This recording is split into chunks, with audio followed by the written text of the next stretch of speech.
নমস্কাৰ আজি 4 ছেপ্টেম্বৰ অসমৰ লগতে ভাৰতৰ বিভিন্ন প্ৰান্তৰ পৰা সন্ধিয়াৰ কেইবাটাও খবৰ আহি পৰিছে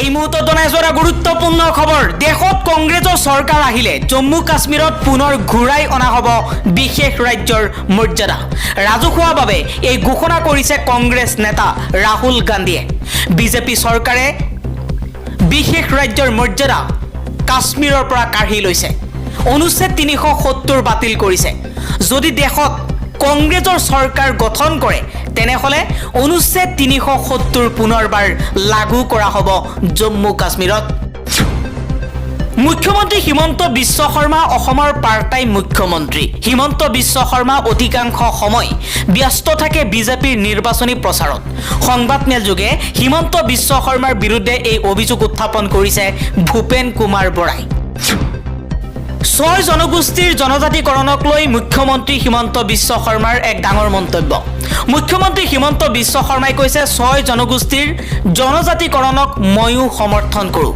6 জনগোষ্ঠীৰ জনজাতিকৰণত তৰুণ গগৈ চৰকাৰে নিমিলা অংক কৰি থৈ গ'ল আমি আলোচনা কৰি আছো মিলাব পাৰো নেকি 6 জনগোষ্ঠীয়ে জনজাতিকৰণৰ বাবে প্ৰতিবাদ সাব্যস্ত কৰি থকাৰ সময়তেই মুখ্যমন্ত্ৰী হিমন্ত বিশ্ব শৰ্মাৰ এই মন্তব্য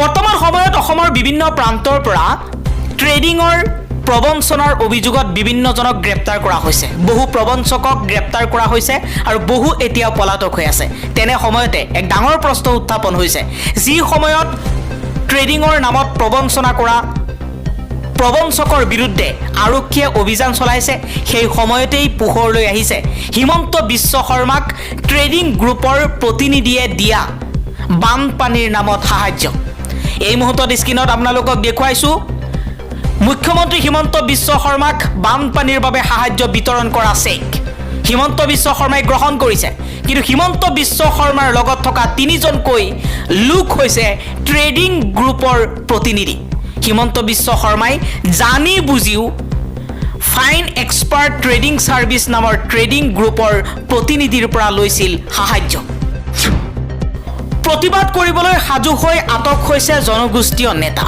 চুতীয়া জনগোষ্ঠীৰ জনজাতিকৰণৰ বাবে আছিল প্ৰতিবাদী কাৰ্যসূচী চুতীয়া যুৱ সন্মিলনী অসমে লখিমপুৰত লৈছিল প্ৰতিবাদী কাৰ্যসূচী প্ৰতিবাদৰ নেতৃত্ব লোৱা জনগোষ্ঠীয় নেতা কস্তুভ কিশোৰ চুতীয়াক আটক কৰা হৈছে কংগ্ৰেছত যোগদান কৰিছে বজৰং পুনিয়া বিনেশ ফুগাট কংগ্ৰেছত যোগদান কৰিছে 2জনকৈ অলিম্পিক খেলুৱৈ ৰাজনীতিলৈ বিনেশ ফুগাট আৰু বজৰং পুনিয়া কংগ্ৰেছৰ প্ৰাৰ্থী হিচাপে হাৰিয়ানা নিৰ্বাচনত প্ৰতিদ্বন্দ্বিতা কৰাৰ সম্ভাৱনা আছে হাৰিয়ানাত হ'ব বিধানসভা নিৰ্বাচন আৰু এই নিৰ্বাচনৰ বাবেই এতিয়া সাজু হৈ পৰিছে ইণ্ডিয়া মহাজোঁট বন্ধন ডিটেনশ্যন কেম্পলৈ প্ৰেৰণ কৰা বেছিভাগ লোকেই ভাৰতীয় চৰকাৰে চক্ৰান্তমূলকভাৱে সংখ্যালঘু মুছলমানক নিশেষ কৰাৰ পৰিকল্পনা কৰিছে বৰপেটাত চৰকাৰৰ বিৰুদ্ধে সৰব হৈ পৰিছে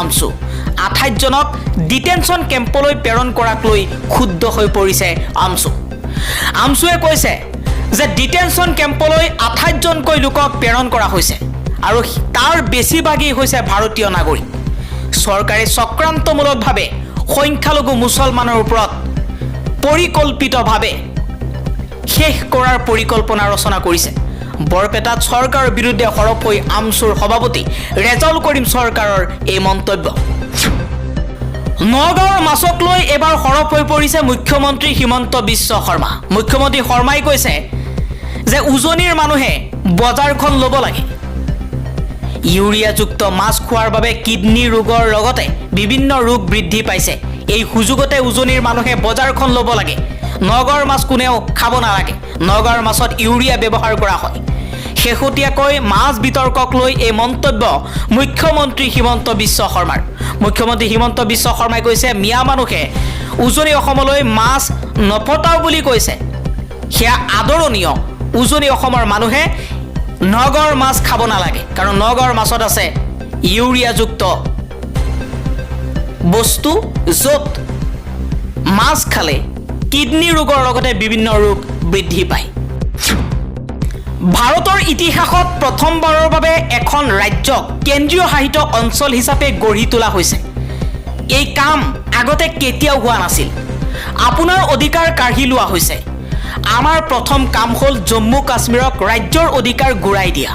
কাৰণ আপোনাৰ পৰা আপোনাৰ অধিকাৰ, আপোনাৰ ধন সম্পত্তি সকলোবোৰ কাঢ়ি লোৱা হৈছে। আজি জম্মু কাশ্মীৰত উপস্থিত হৈ ৰাহুল গান্ধীয়ে এই মন্তব্য কৰিছে। ৰাহুল গান্ধীয়ে কৈছে জম্মু কাশ্মীৰবাসীয়ে বিজেপিক ভোট দিব নালাগে, কংগ্ৰেছক ভোট দিব লাগে। বিজেপিয়ে জম্মু কাশ্মীৰৰ মানুহৰ অধিকাৰ কাঢ়ি লৈছে। অনুচ্ছেদ 370 বাতিল কৰিছে জম্মু কাশ্মীৰৰ পৰা। আৰু কংগ্ৰেছ চৰকাৰ আহিলে জম্মু কাশ্মীৰত ঘূৰাই দিয়া হ'ব, জম্মু কাশ্মীৰৰ মানুহৰ অধিকাৰ ঘূৰাই দিয়া হ'ব। অনুচ্ছেদ 370 পুনৰবাৰ লাগু হ'ব জম্মু কাশ্মীৰত। নাগালেণ্ডত পুনৰ ভয়ংকৰ ভূমিস্খলন। ভূমিস্খলনত নিহত 3 জন কৈলো। 29 নম্বৰ ৰাষ্ট্ৰীয় ঘাইপথত সংঘটিত হৈছে এই ঘটনা। ফেৰিমাৰ নামৰ ঠাইত খহি পৰিছে পাহাৰৰ মাটি শিল। চুমি বৰা ঘটনা সন্দৰ্ভত মুখ খুলিছে গায়ক দীক্ষুৱে। গায়ক দীক্ষুৱে কৈছে আমাৰ ঘৰলৈ আহিছিল চুমি তাৰ্কিক। আমাৰ ঘৰত থকা সময়তে আৰক্ষীয়ে ফোন কৰিছিল, কিন্তু আৰক্ষীৰ ফোন ধৰা নাছিল চুমি তাৰ্কিকে। মই চুমি তাৰ্কিকক আমাৰ ঘৰৰ পৰা ওলাই যাবলৈ কৈছিলোঁ।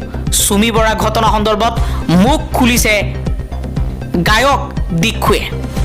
গায়ক দীক্ষুৱে জানিছিল যে কিবা নহয় কিবা এটা সমস্যা আছে।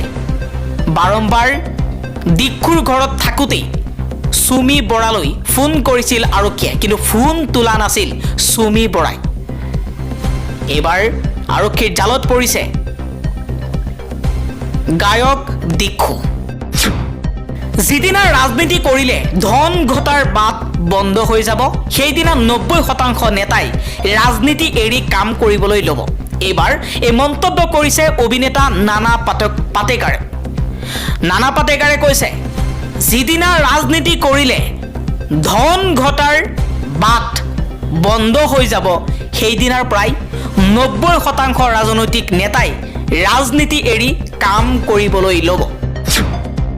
স্মাৰ্ট মিটাৰৰ বিৰুদ্ধে হোজাইৰ মুৰাজাৰত এক উত্তপ্ত পৰিস্থিতি। হোজাইৰ মুৰাজাৰত থানাৰ সন্মুখতে ৰাইজে ভাঙিলে স্মাৰ্ট মিটাৰ। শ স্মাৰ্ট মিটাৰ লৈ জনসাধাৰণে প্ৰতিবাদ কৰিবলৈ আহি থানাৰ সন্মুখতেই ভাঙি লণ্ড বন্ধ কৰিলে স্মাৰ্ট মিটাৰ। স্মাৰ্ট মিটাৰত অত্যাধিক মাচুল ভৰিব লাগে, যাৰ বাবে এতিয়া প্ৰতিবাদ চলি আছে সমগ্ৰ অসমৰ লগতে হোজাই জিলাতো। কিন্তু হোজাই জিলাত এইবাৰ উত্তপ্ত পৰিস্থিতিৰ সৃষ্টি হৈছে। শ স্মাৰ্ট মিটাৰ আৰক্ষীৰ থানাৰ সন্মুখতে ভাঙি লণ্ড বন্ধ কৰা হৈছে। জালুকবাৰী আৰক্ষী চকীত আছামীৰ ৰহস্যজনক মৃত্যু। লকআপৰ ভিতৰতে উদ্ধাৰ হ'ল অভিযুক্তৰ মৃতদেহ। ঘটনা সংঘটিত হোৱাৰ পিছতেই হাহাকাৰ আৰক্ষী চকীত। ঘটনাৰ বিষয়ে কোনো কথাই সংবাদ মাধ্যমত নকয় আৰক্ষীয়ে। কি হৈছে অসমত? কিয় অপৰাধী মৃত্যু হয় লকআপৰ ভিতৰত? এক ডাঙৰ প্ৰশ্ন উত্থাপন হৈছে। জালুকবাৰী আৰক্ষী চকীত আছামীৰ ৰহস্যজনক মৃত্যু লকআপৰ ভিতৰত। ঘটনা সংঘটিত হোৱাৰ পিছতেই হাহাকাৰ আৰক্ষী চকীত। ঘটনাৰ বিষয়ে কোনো কথাই সংবাদ মাধ্যমৰ আগত কোৱা নাই আৰক্ষীয়ে।